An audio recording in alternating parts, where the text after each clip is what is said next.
प्रिय पाठकों एवं श्रोताओं, सुप्रभात। मैं अनुज कुमार सिंह, पुस्तकालय अध्यक्ष, आज पुनः आप लोग के बीच में उपस्थित हूँ।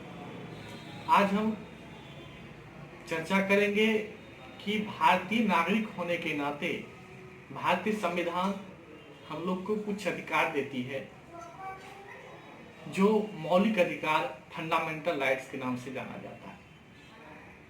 सबसे पहले यह जानना उचित होगा कि फंडामेंटल राइट्स, मूल अधिकार का वर्णन या मांग कहां से उठा। इसके संदर्भ में हम कह सकते हैं कि सर्वप्रथम इंग्लैंड में 1215 ईस्वी में मौलिक अधिकार की मांग मैग्ना कार्टा से हुआ। मैग्ना कार्टा में उल्लेख किया गया है। तत्पश्चात भारत में भी लगातार मौलिक अधिकार की मांग की गई। भारत में सर्वप्रथम 1895 ईस्वी में, पुनः 1915 ईस्वी में जो श्रीमती एनी बेसेंट के होम रूल एवं 1925 ईस्वी में दी कॉमनवेल्थ बिल में भी इसका मांग किया गया मौलिक अधिकार का। इसके पश्चात कैबिनेट मिशन ने मौलिक अधिकार पर एक कमेटी गठन करने का निर्णय लिया। तत्पश्चात संविधान सभा ने सरदार वल्लभ भाई पटेल की अध्यक्षता में एक परामर्श समिति गठन किया। इस परामर्श समिति के सलाह पर एक उप समिति बनाई गई जो मौलिक अधिकार के बारे में विस्तृत रूप से अध्ययन करे, जिसमें जेबी कृपलानी, मीनू मसानी, केटी शाह, कृष्णा स्वामी अय्यर एवं जो इस उप समिति में यह संविधान में मौलिक अधिकार का चर्चा करने के उपरांत समिति, परामर्श समिति एवं उप समिति की सलाह पर मौलिक अधिकार को, फंडामेंटल राइट्स को संविधान में जोड़ दिया गया। मौलिक अधिकार जब संविधान में जुट गया, प्रारंभ में तो मौलिक अधिकार 7 थी, परंतु 44वें संविधान संशोधन 1978 के द्वारा संविधान के भाग 12 में एक अध्याय 4 जोड़ दिया गया, जिसके तहत संपत्ति के अधिकार को मूल अधिकार से हटा करके उसको कानूनी अधिकार, विधिक अधिकार में शामिल कर दिया गया। मौलिक अधिकार का वर्णन संविधान के भाग 3 में अनुच्छेद 12 से 35 तक में किया गया है। अब प्रश्न उठता है कि मौलिक अधिकार असीमित है या नहीं। तो इसमें यह कहा जा सकता है कि यह असीमित नहीं है, क्योंकि इसमें समय समय पर राज्य सरकार या केंद्र सरकार इसमें संशोधन कर करके निलंबन, मौलिक अधिकार को निलंबन कर सकती है। जहां सैनिक शासन हो वहां यह निलंबन किया जा सकता है। जिस व्यक्ति को मौलिक अधिकार प्रदान किया गया है वह इसका प्रत्याग नहीं कर सकता है। सर्वप्रथम शंकरी प्रसाद बनाम बिहार राज्य के केस में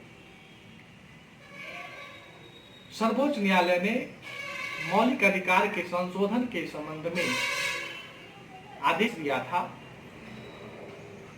कि सरकार इसमें संशोधन कर सकती है अगर सरकार को लगे कि संविधान संकट काल में है, उस समय में इसका निलंबन किया जा सकता है। और वैसी स्थिति में भी इसका निलंबन हो सकता है जब सैनिक शासन हो और बच्चों, महिलाओं एवं पिछड़ी जातियों के विकास के लिए अगर कोई कार्य करें तो उस स्थिति में भी इसका निलंबन किया जा सकता है। अब मौलिक अधिकार जो 6 प्रकार के हैं, अब उसका एक एक करके चर्चा करता हूं। सबसे पहला अधिकार है समता का अधिकार, राइट टू इक्वलिटी, जो अनुच्छेद 12 से मौलिक अधिकार का वर्णन जो 12 से 35 तक में किया गया है। अब समता का अधिकार जो अनुच्छेद 14 से 18 में वर्णन किया गया है। समता का अधिकार का समता का अधिकार का तात्पर्य है कि प्रत्येक व्यक्ति को राजनीतिक, सामाजिक एवं आर्थिक दृष्टि से समानता का अधिकार प्रदान किया गया, जो संविधान के अनुच्छेद 14, 15, 16, 17 एवं 18 में वर्णन किया गया है। दूसरा, स्वतंत्रता का अधिकार, राइट टू फ्रीडम। इस अधिकार से तात्पर्य है कि संविधान के अनुच्छेद 19 से 22 तक में स्वतंत्रता का अधिकार का वर्णन किया गया है। इस अनुच्छेद के तहत भारतीय नागरिकों को 6 प्रकार की स्वतंत्रता प्रदान की गई है, जो इस प्रकार है। विचार एवं अभिव्यक्ति की स्वतंत्रता, शांतिपूर्ण सम्मेलन की स्वतंत्रता, व्यवसाय या संगठन बनाने की स्वतंत्रता, निर्बाध विचरण एवं निवास की स्वतंत्रता, और इसी प्रकार प्रेस की स्वतंत्रता का वर्णन अनुच्छेद 19 के 1 में किया गया है।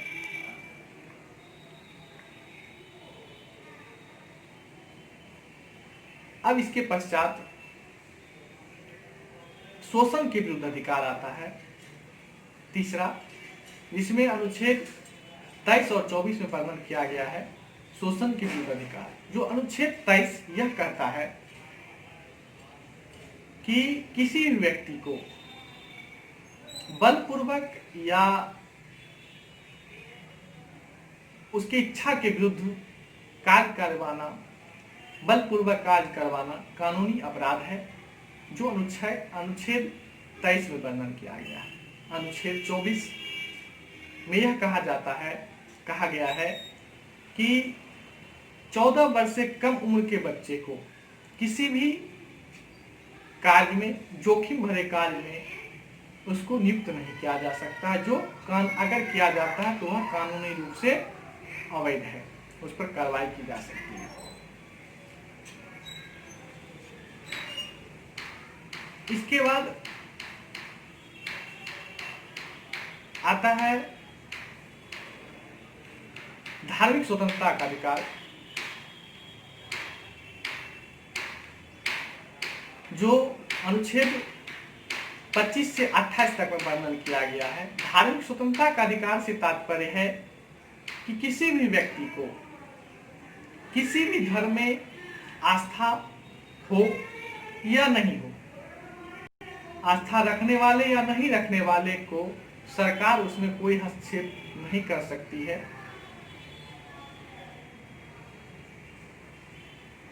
धार्मिक स्वतंत्रता का अधिकार में कहा गया।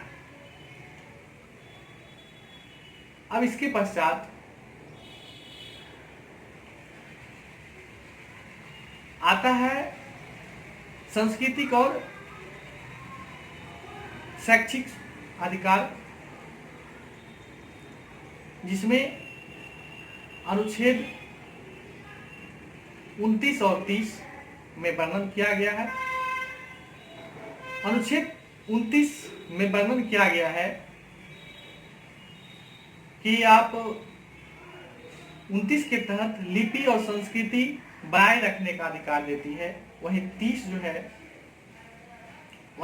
जो है अल्पसंख्यक वर्गों को अपने इच्छा अनुसार शैक्षिक संस्थान बनाने और उसका प्रबंध करने का अधिकार दिया गया है।